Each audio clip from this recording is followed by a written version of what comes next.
Hi, friends of Westminster. This is Pastor Annika, and this is our midweek reflection. As you are aware, in 2 days, we are commemorating a significant historic date in our country. It is Juneteenth, the Day of Freedom, as it is also known.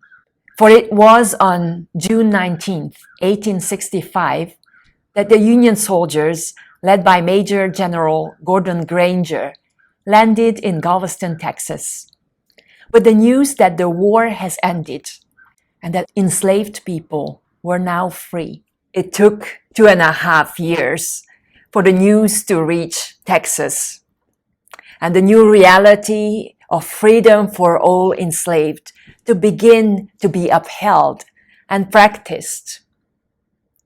And we know from our daily realities, and we are learning more and more, that the Jim Crow era laws from the turn of the 20th century, the segregation, practices of redlining, the mass incarceration of people of color, the police brutality that we witness now against black and brown bodies, and all other systemic ills that create and uphold inequality among people, make the ideal of freedom and emancipation a vision yet to be realized for many in our country.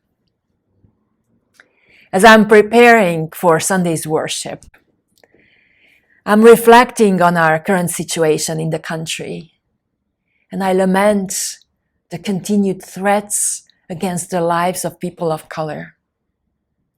I reflect on the ongoing protests and the heated discussions about systemic injustices that chip away from the freedom of some of our brothers and sisters in the country.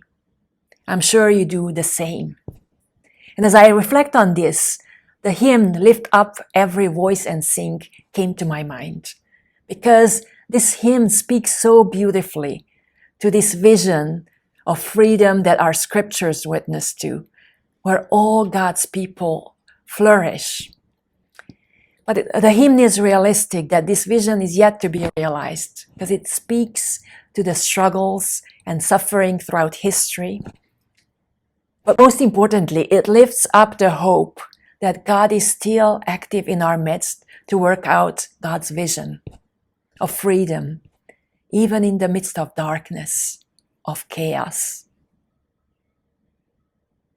You may know this hymn as the Black National Anthem, and you might have sung it in church, or you have heard it interpreted by R&B singers like Anita Baker or Stevie Wonder, or most recently Beyonce. But did you know that this song, written by James Weldon Johnson, was first recited as a poem by 500 children in an all-black school in Jacksonville, Florida, where he was the principal. It was recited in celebration of President Abraham Lincoln's birthday on February 12, 1900. This hymn, 19 years later, was declared the Black National Anthem by the NAACP, and consequently became the source of inspiration for many people in their struggles for justice and equality. Maya Angelou, in her 1969 memoir, I Know Why the Caged Bird Sings, talks about how her 8th grade class on their graduation burst into this song together with the audience when a white school official dashes the inspirations, educational inspirations of her class. The Reverend Otis Moss III says that songs like these blues songs, dare us to celebrate life with all its beauty, even in the midst of the magnificent and sometimes troubling mosaic of human contradictions. Because blues are speaking to the tragedy. They lament the suffering and the pain, but they do not let us sink into despair.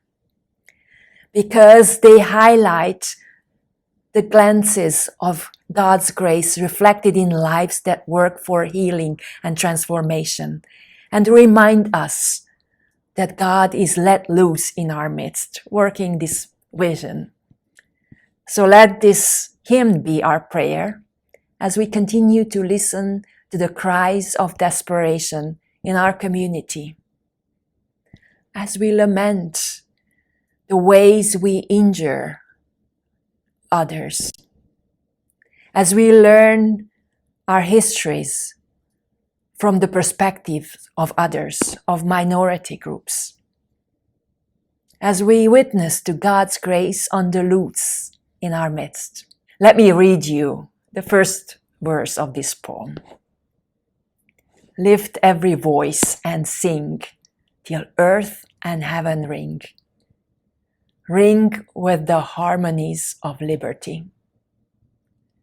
Let our rejoicing rise, high as the listening skies.